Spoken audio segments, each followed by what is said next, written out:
afternoon, children. Good afternoon, ma'am. Good afternoon, ma'am.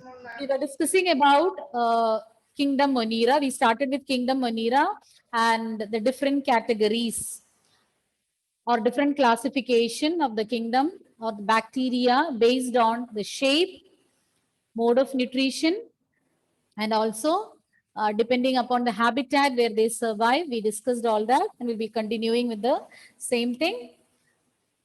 Eubacteria, we're discussing about eubacteria and the first type, cyanobacteria, which is autotrophic. We discussed a few points.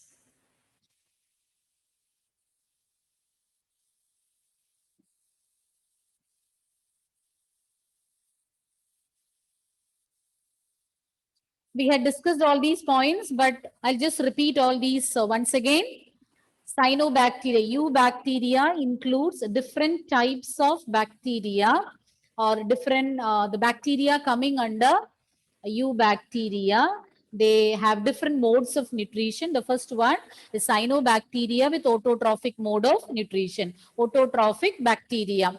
They have chlorophyll A, which is similar to that found in green plants, and hence they are capable of carrying out photosynthesis. And you can find them in diverse habitats, freshwater, marine water, or terrestrial habitat. They can be colonial or filamentous. They form colonies, or you can find them in filamentous form, and they are unicellular. Goes without saying, bacteria, they are unicellular, and they form algal blooms in polluted water. That also we had discussed last class, when with the help of fertilizers or even detergents, when these are washed into water bodies, the nitrate and phosphate content present in them can result in the rapid growth of these bacteria present over there, and this will result in a green, the surface of the water body will turn green because of the rapid multiplication of these bacteria.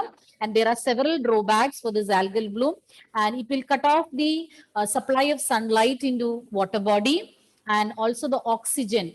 Less amount of oxygen will be available to the other aquatic organisms, which can result in the death of those organisms. In detail, you will be learning later about algal blooms. Some of the examples we already saw, and the colonies of these bacteria will be surrounded by a mucilaginous or a gelatinous sheath, and they have specialized cells known as heterocysts, where nitrogen fixation take place.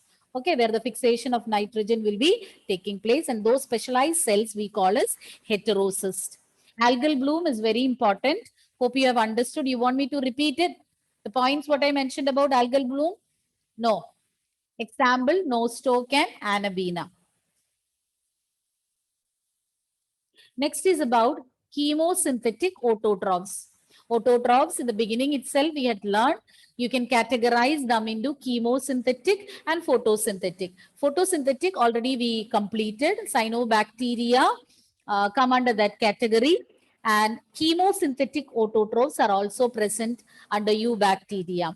And how do they prepare food? They can oxidize different inorganic substances like nitrates, ammonia, and the energy released will be utilized for producing ATP. You know ATP, what is meant by ATP? These are the storage form of energy. Adenosine triphosphate. Excess energy can be stored as ATP molecules, and as and when the organism requires it, this will be broken down to release energy. Once again, chemosynthetic bacteria, they are capable of oxidizing different inorganic substances like nitrite, nitrate, ammonia, etc. and they release energy. And the released energy will be stored in the form of ATP molecules. And these bacteria, chemosynthetic bacteria, they play an important role in the cycling of nutrients. They help in the recycling of nutrients like nitrogen, phosphorus, sulfur, iron, etc. So that is how they are significant. Chemosynthetic autotrophs play an important role in the recycling of nutrients. You know that like energy, nutrients are not escaping anywhere. They just keep on cycling. or you have learned about biogeochemical cycles. It will cycle or it will move in between the biological and geological, biogeochemical, between living. Biological means bio indicates living components, geo non-living components. So biogeochemical cycles means the nutrients will get recycled between living and non-living components. So these microbes play an important role in the recycling of nutrients, which is very essential for the maintenance of ecosystem, maintaining the balance of ecosystem. So that was about chemosynthetic autotrophs.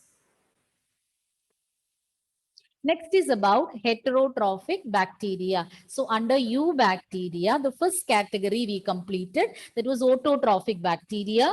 Autotrophic bacteria is Ma'am, category. can you show the previous slide? Yes, autotrophic bacteria is divided into chemosynthetic and photosynthetic. Photosynthetic bacteria, example, blue-green algae. And we learned about the specialities of those particular bacteria. They have chlorophyll A, similar to that found in green plants, and they can carry out photosynthesis. Then we learned about heterosis. Some specialized cells are present in them, with the help of which nitrogen fixation takes place. Example, Nostoc anabina, and the bacterial colonies will be surrounded by a gelatinous sheath. Okay, those were the points that we learned about photosynthetic bacteria or blue-green algae. They can be colonial or filamentous. Then what else we learned? They are unicellular. All the bacteria, all are unicellular, and they can be colonial or filamentous.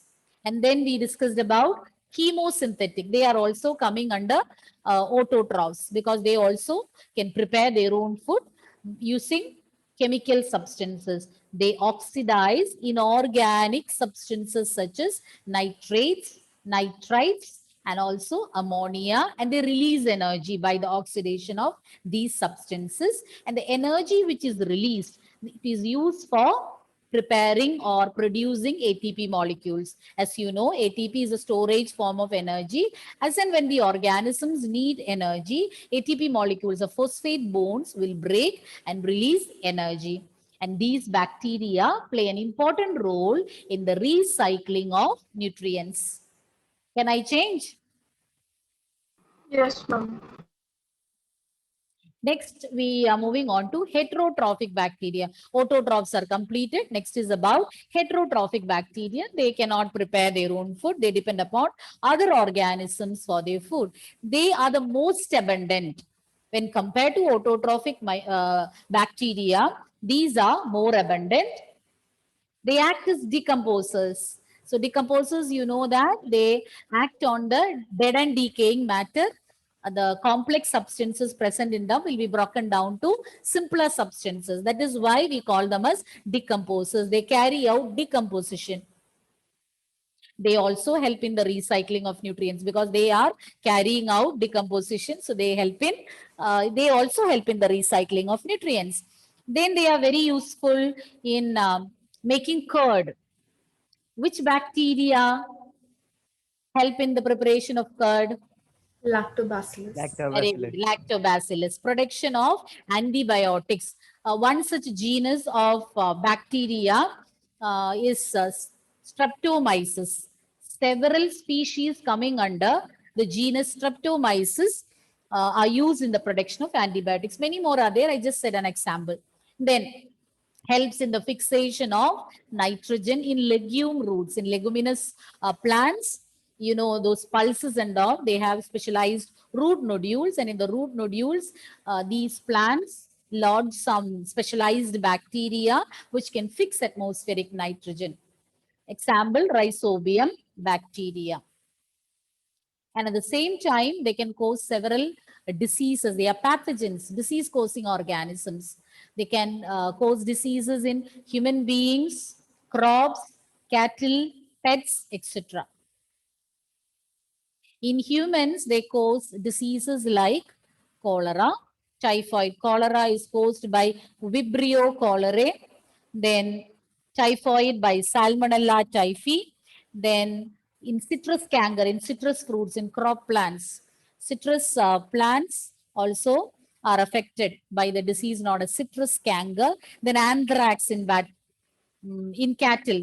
Bacillus anthracis is the bacterium that causes anthrax in cattle. So what you need to know is heterotrophic bacteria, they are useful to us in many ways, and at the same time, they can cause damage. Harmful bacteria are also present under heterotrophic bacteria. Many are useful and some are harmful. Once again, they are the most abundant.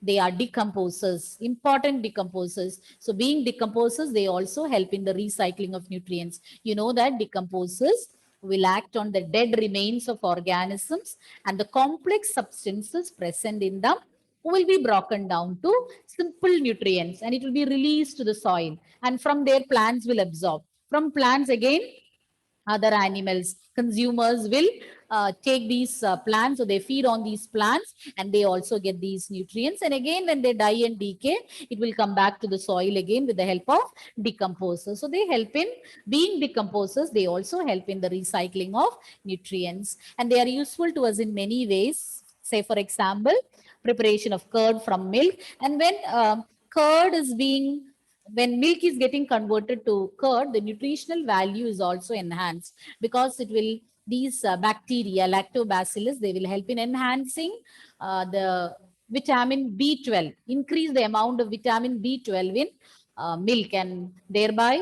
enhances the nutritional value of milk. And apart from that, lactobacillus present in the stomach can check the pathogens, the growth of pathogens. They helps in regulating the disease causing organisms in our stomach.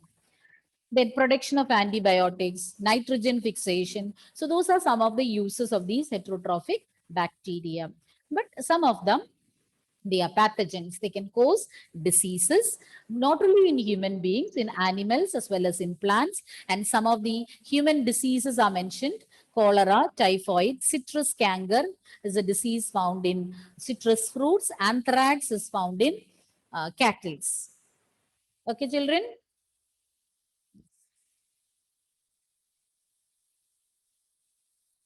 Now, next is about mycoplasma. Mycoplasma is also a type of bacteria. These are the smallest known living cells. Its size is 0.2 μm. Size, it's not mentioned in the textbook, not necessary to learn. These are the smallest known living cells, and some of the unique features, they don't have any cell wall. Usually in bacteria, they are provided with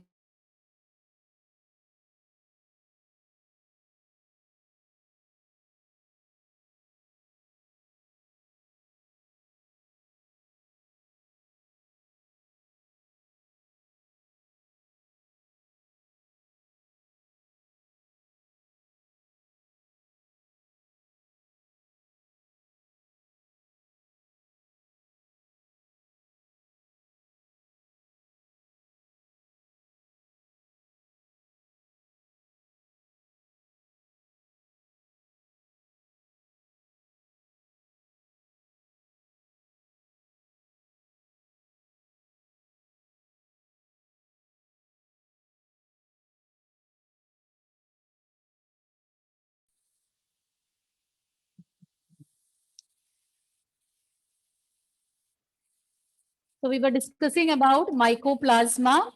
Mycoplasma, these are the smallest known living cells, and no cell wall is found in them. Unlike other bacteria, here cell wall is absent. You might have seen those pictures. Okay, once again. Then they can survive without oxygen. So they are anaerobic. They don't need oxygen for their survival. And many of them are pathogenic. They can cause diseases both in plants and animals. So these are the points about mycoplasma. They also are included under the kingdom Monera. They are the smallest non-living cells. No cell wall is found in them, and they are anaerobic. They can survive in the absence of oxygen. Last point, they are pathogens, or they can cause diseases in both plants and animals. And next is about reproduction in bacteria, how bacteria reproduces.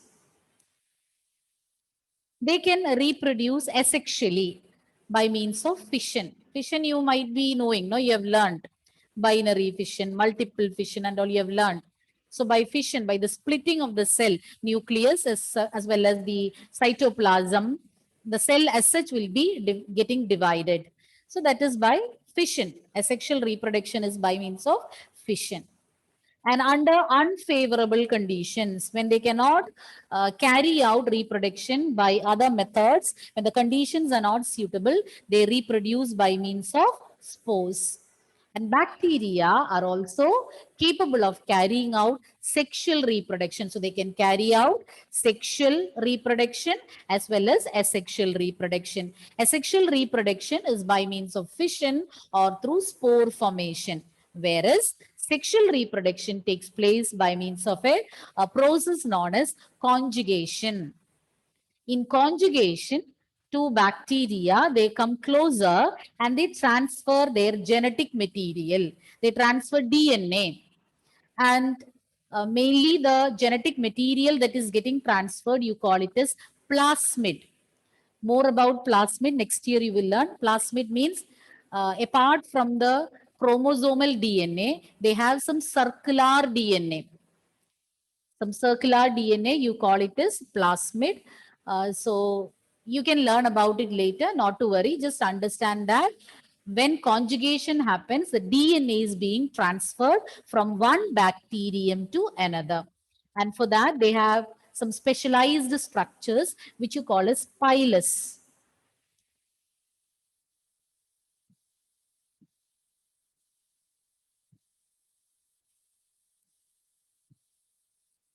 With the help of structures known as pilus. With the help of the structure known as pilus, the transfer of DNA or plasmid will take place. Reproduction in bacteria takes place both by sexual and asexual method. Asexual methods of reproduction include fission and spore formation. And spore formation takes place when the conditions are not suitable or unfavorable. And sexual reproduction takes place by a process known as conjugation. It's a method of transferring the genetic material from a donor bacteria to a recipient bacteria. Two bacteria will come closer and one bacterium will transfer its genetic material or DNA to the other bacteria, which will result in sexual reproduction. Ma'am, could you explain pilus? Pilus? Could you explain pilus? Pilus are certain structures. These structure will help in transferring the genetic material to facilitate the transfer of DNA from one bacterium to the other. These structures are necessary. So it is with the help of these structures that the genetic material is being transferred. When they come closer, these the pilus will be produced through this. The genetic material will get transferred. Okay. Okay, ma'am.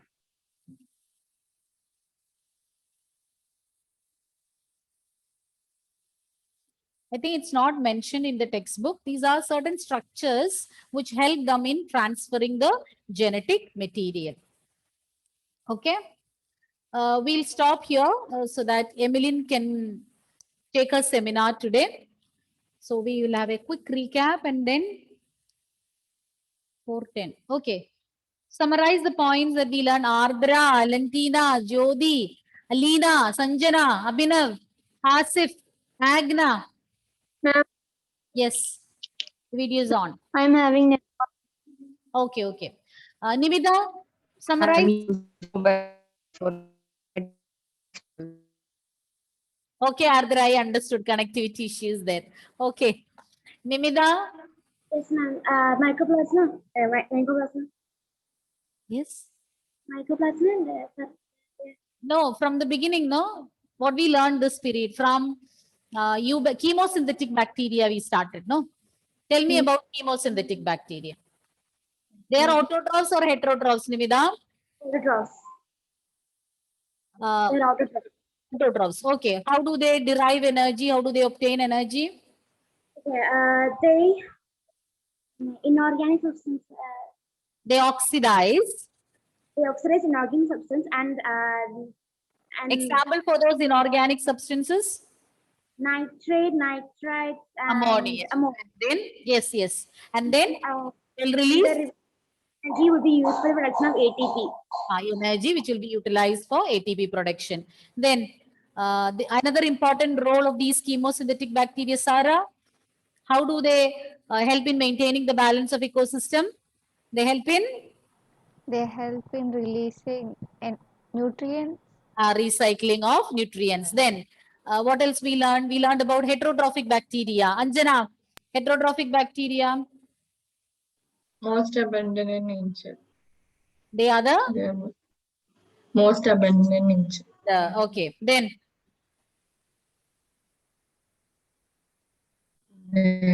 Important. useful. Anjana, how are they useful to us? Two uses. Helpful in making curd. Curd from milk. Protection of curd and also protection of Antibiotics. antibiotics. Okay, then about mycoplasma. Adilya, mycoplasma. Smallest known living cells, and they don't have cell wall. Then they can survive in Can the survive without oxygen, and many they are pathogenic in animals. last point I didn't hear. They are pathogenic for animals. Pathogenic in animals and plants. They can cause diseases in plants and animals. Then we discussed about reproduction in bacteria. Malavika, Vipin, what are the different methods of reproduction in bacteria? Malavika, Vipin, can you hear me? Agna, Stancy, Fahis, Buddha, Ardra, okay, I understood. Sanjana, just turn your videos on. If you have connectivity issues, just message me. Okay, whom did I ask? Yes. Ma'am, is Mycoplasma a type of eubacteria? Who is answering? Ma'am, Malavika. I asked Malavika, we've been. Okay, you answer. No, I'm asking you if Mycoplasma is a type of eubacteria. it's not coming under that. It's a category coming under bacteria. Okay, eubacteria. You can include them under eubacteria. Okay. Malavika, we've been. No response. Fahis. Oh, yes. Give me what are the different methods of reproduction in bacteria?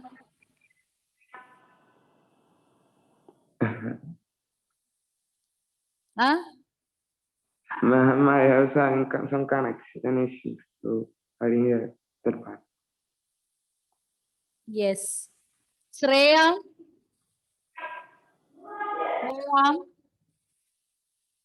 There are also connectivity issue. Agna? What are the different methods of reproduction in bacteria? Only 3 methods. You can easily say. Fission. Fission? Through spores. Formation of spores. And Transferring the these 2 are examples of what mode of reproduction? asexual. Sexual. Then they can also carry out? Opposite. Asexual And sexual. Sexual reproduction takes place by means of? Okay. Transferring DNA from bacteria to What do you call the process? conjugation. Conjugation. Okay. What is meant by conjugation? Alan, what is conjugation? Ma'am, sexual transferring of genetic Don't read. DNA. Yes. Ma'am, transferring of DNA. From one One part bacteria to the other. together. other bacteria. From one bacterium to the other bacterium with the help of a structure known as pilus. Okay. Good afternoon, friends. Today I'm going to take seminar on the topic the living world.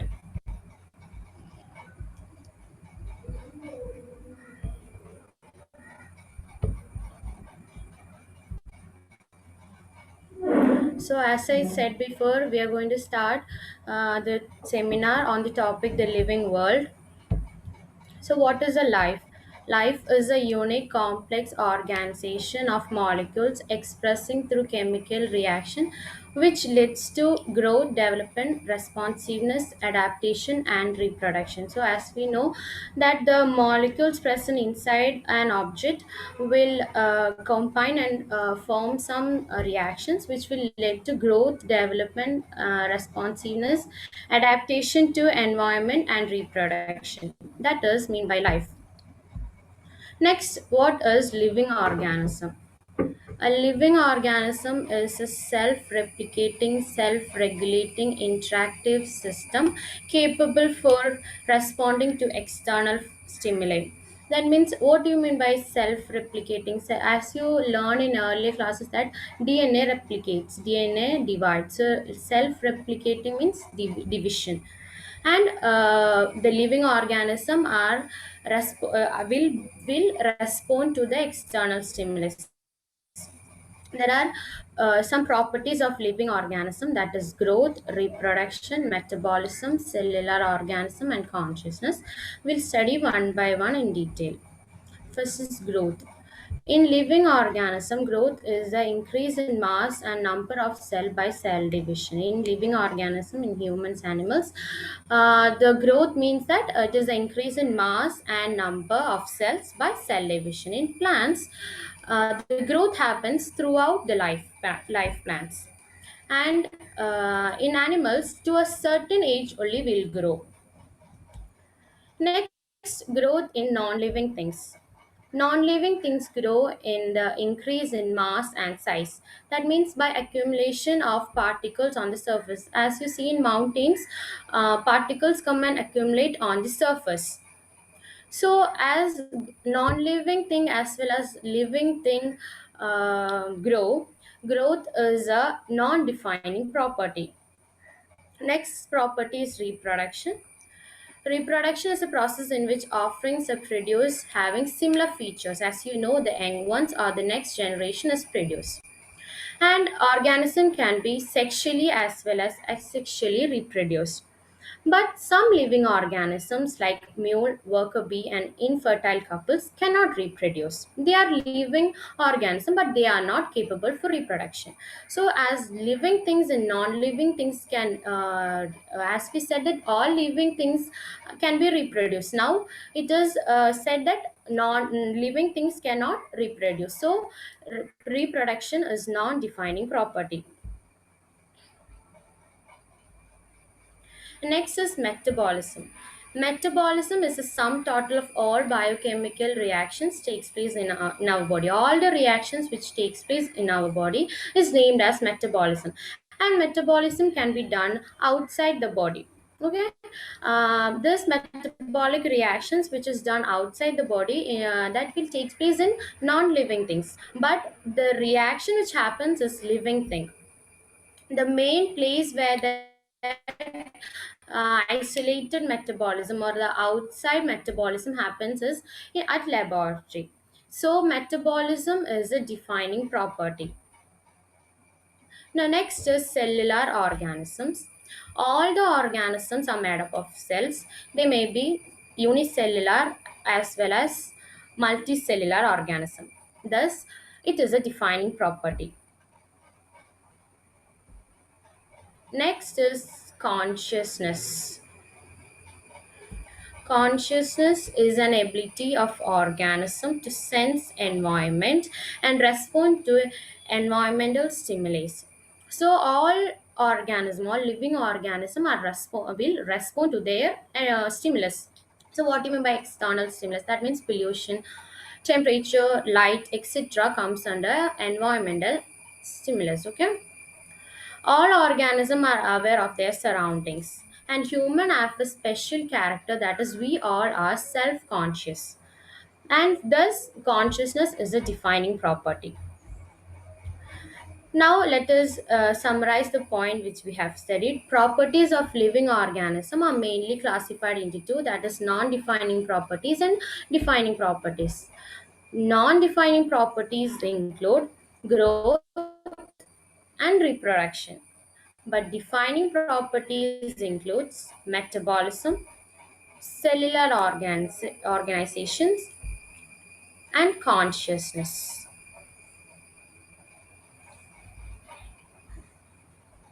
Thank you. I hope that you all understood everything. Any doubts, children? Any doubts to ask her? No.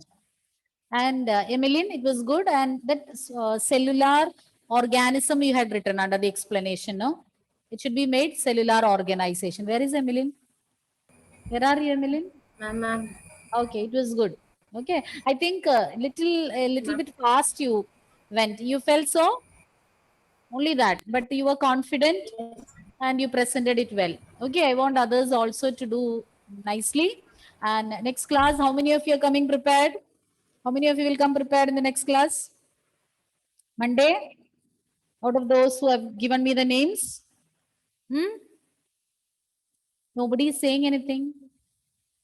What about Adulya? You will come prepared next day?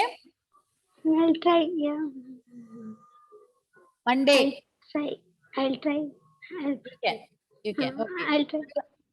Oh, yes. Nothing. I can. I can't. I can. I can't. No. No. You no. can. Yeah. Okay. Who is next? Malavika? Malavika Prabil? Yes, ma'am. You are ready? You'll be ready? Yes, ma'am. Not very confident. Okay. Next, Shabari. Where are you, Shabari? Yes, ma'am. Okay. So 3. Because we have only 1 period, I think, on Monday. 1 period or 2 periods? I think 2 periods we have, no? So 3 of you. One more I will say. One more name. Zahan. Are you there?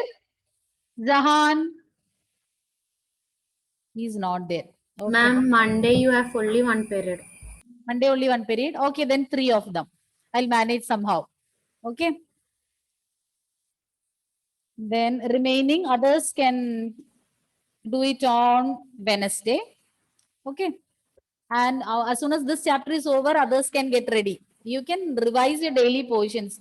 So next chapter also, every chapter, at the end of the every chapter, we'll be having the seminar. Any doubts in what we covered today? Any doubts? And some of you, you don't turn your videos off in between, children. And I don't like to repeat it. Sanjana and Mary, Buddha, Nashwara. Some of them are having genuine reasons, I understand. But many are, misusing that. We are permitting some of them. So some of them are in between misusing. Don't do that. And what else? Any doubts means you can ask me now. What we covered. Ma'am, Yes. this cyanobacteria which comes under eubacteria, right? Which one? Mycoplasma. The cyanobacteria. Eubacteria. Under eubacteria. Yeah, it comes under eubacteria, but it's also known as blue-green algae. Yes. Blue-green algae comes under plantae kingdom, right? Algae, the name is given so because they are green in color. They have chlorophyll. Actually, they are bacteria. Okay, because they can carry out photosynthesis and they are green in color because of that bluish green color. That is why we call them as algae. Actually, they are not algae. And they are bacteria. Okay. Anything else? Shall we wind up? Yes.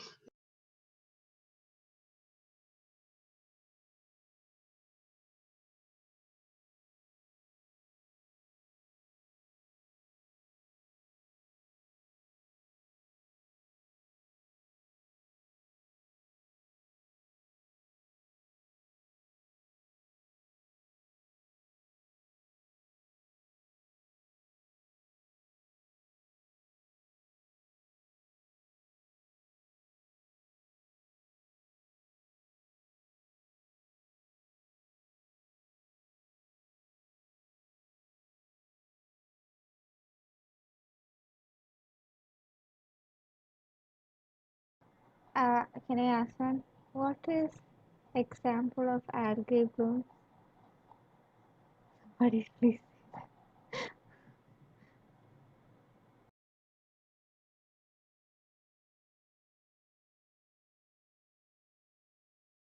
Can anybody say the example of algae blooms?